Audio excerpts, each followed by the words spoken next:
Thank you all. Thank you.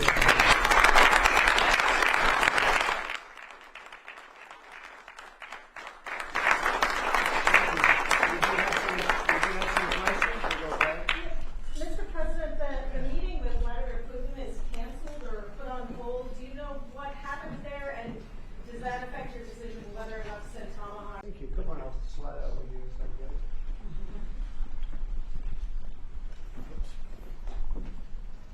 For the media, I will tell you, this is a serious group of people. Right? That's great. Thank you very much. Look at all of it. Wow, look at the people. It's seriously the biggest business people anywhere in the world, so I think it's a great tribute. Whatever they're teaching you well, right? Thank you very much. You're welcome to the White House as we celebrate Diwali, because they said there has to be a very heavy emphasis on the V, Diwali, the beautiful Hindu festival of lights, and that's what it is. It's a great festival and it's amazing people. I'm pleased to be joined by the Director of the National Intelligence and a woman that's done a fantastic job, Tulsi Gabbard, wherever you may be, Tulsi. Hi, Tulsi. FBI Director Kash Patel, who's really hitting his stride. Kash, where's Kash? Right here, sir. He is hitting his stride. That's the way we like it. Assistant Attorney General Harmeet Dillon. Harmeet. Right here, sir. Hi, Harmeet. And Pastor Paula White. She's been fantastic. She's been with us right from the beginning. We're greatly honored to be joined by the Indian Ambassador to the United States, Vinay Quatru. And it's very nice. You pronounce it perfectly. Ah, that's right. Oh, I wasn't too far off there. And his wonderful wife. And thank you very much. It's a great honor to have you. As well as our new ambassador to India. This is a nice, easy name, Sergio Gore. Sergio, congratulations, Sergio. You're going to do a fantastic job. And thanks as well to incredible Indian American business leaders, the biggest in the world, really. If you look at these companies, what they've done, the biggest in the world. CEO of IBM, Arvind Krishna, and Arvind, congratulations. I know you're working hard on a couple of jobs that I'm watching, and good luck with them, right? Yes. Good luck. It's amazing what you've done.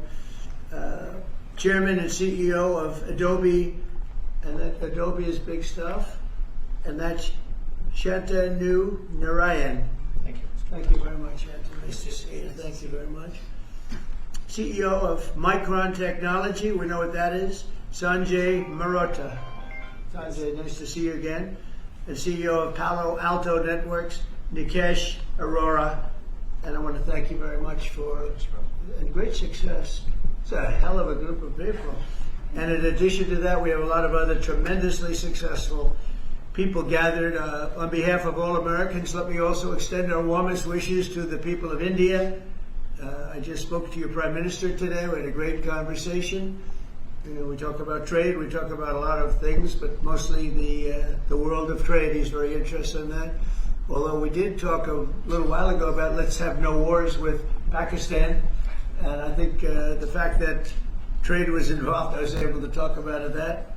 And we have no war with Pakistan and India, and that was a very, very good thing. But he's a great person, and he's become a great friend of mine over the years. In a few moments, we'll light the Diya as a symbol of faith in the victory of light over darkness. It's a beautiful term, light over darkness. That's what it's all about. It's knowledge over ignorance and good over evil.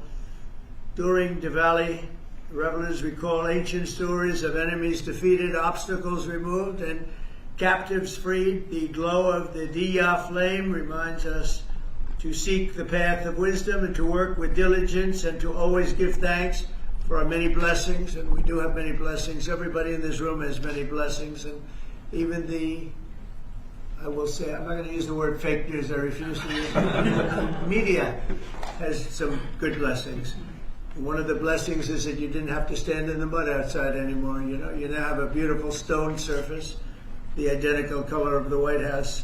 For years they had to stand when we had press conference in the mud because it was grass, and I decided to take care of that, so I think they appreciate it. As we look back in the past year and really look up to the next number of years, hopefully decades and centuries, we've had much to be thankful for, and Think of it, a year ago we were a dead country. This country was a dead country, and now we're the hottest country anywhere in the world. These guys can testify to that because I know this. I watch their stock prices, and they're like rocket ships, right? Do they ever stop? Let's keep it that way, right? Let's not talk about it, right? Let's just keep it that way. It's amazing. We have more than $17 trillion. They're part of the reason. More than $17 trillion of investment pouring into the United States. It's going to be, I believe, over $20 trillion by the time the year's up. And as an example, the last administration, less than $1 trillion in a period of their 4-year period. They had less than $1 trillion. We're going to have 20 trillion. We have over 17 trillion already. That's investment coming in. And I think it's largely for two reasons. We had a good election on November 5th, but maybe more importantly, of course, it wouldn't happen if that election result didn't happen. I think much more importantly, we have tariffs that you build in the United States, you don't have a tariff to pay. You build outside and you have to pay a tariff. And we're taking in money at a level that no other country has ever seen. There's never been a country, I don't think, fellas, you agree with that? There's never been a country with an investment in less than a year, actually to be exact, less than 9 months, of $17 trillion, right? And I know you're all participating, aren't you, huh? So that's really good stuff. The economy is roaring, the incomes are rising, and small business confidence is at the highest level in over a decade. So the confidence levels, which means something, they think over the last 10 years, I don't think they go beyond that. We have the highest level of confidence in our economy. Gasoline prices are way down. Grocery prices are way down. Energy prices are way down. Mortgage rates are down. We have a real stiff at the Federal Reserve. I can't help that. But he's going to be leaving soon. And inflation has been defeated. But even though his rates are too high, the economy has been amazing. Our border is secure, totally secure. We had nobody in the last 4 months coming through illegally, which is actually hard to believe because, they give me those numbers, but essentially it would be just about nobody. They actually say zero.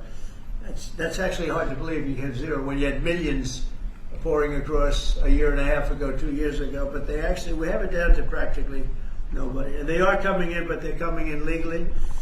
And we're forging peace all over the world. We're putting America first. We're getting everybody to sort of get along. And I just got a call from the Middle East. We're doing very well there. We have many, many countries, as you know, signed on to peace in the Middle East, and nobody thought they'd ever see that happening. The Hamas situation, where they're pretty violent people, I would say. That we could put that out in 2 minutes. We're giving them a chance. They agreed that they'd be very good, very straight. They wouldn't be killing people, and they have killed people. That wasn't the deal we made. But if they don't honor the deal, they'll be taken care of very quickly. But I'd rather not have to do that. But we have total peace in the Middle East. We have levels of friendship with everybody, and every countries that hated each other now love each other. Nobody ever saw anything like it. I think you guys are pretty surprised over here, right? You're surprised, but a lot of people are surprised. Are you guys surprised? Peace in the Middle East. You've been hearing about it for as long as you've been alive, and it's been a lot longer than that. You're still pretty young, but we have peace in the Middle East, and so as we light the Diya, we look forward to a new year and a greater peace and a greater everything for all of us. And we want tremendous success, tremendous health. We're doing a lot of things in the world of health. And the autism situation is just crazy when you think of it. And you go back 20 years, it was 1 in 20,000, and now it's 1 in 12. Is that hard to believe? When I hear that number, it's not even believable. And we think we're onto it. Bobby is doing a great job, and Dr. Oz, all of them, they're really working hard. Nobody's ever seen anything like that. And it's been a very important factor for me. I just say you got to focus on that. We think we have a lot of the answers. We've announced a lot of the answers, actually. But we're looking at many things. We've made tremendous progress. And maybe the thing we've done the best on is prices for our drugs. We have favored nations now, where other nations, as you know, were paying a small fraction of what we were paying. And this was for many, many years this was happening. This was set up 30 years ago where we were paying 10 times more, 12 times more, 5 times more, always tremendous numbers more. And I said, we're not doing that anymore. And the drug companies have agreed and the countries have agreed. Now, if I didn't have tariffs, I wouldn't have been able to get it. I said, well, if you don't agree, we're going to charge you tariffs for more than the equivalent amount. And amazingly, everybody agreed. So our drug prices are going to be coming down 100%, 200%, 300, 400, 500% in some cases. A bill that cost $10 in London would cost $120 in, think of it, $120 in New York or any place in this country. A drug that cost $86 in Berlin cost $1,300 in New York and throughout the United States. So we're not doing that anymore. So we're just not doing it anymore.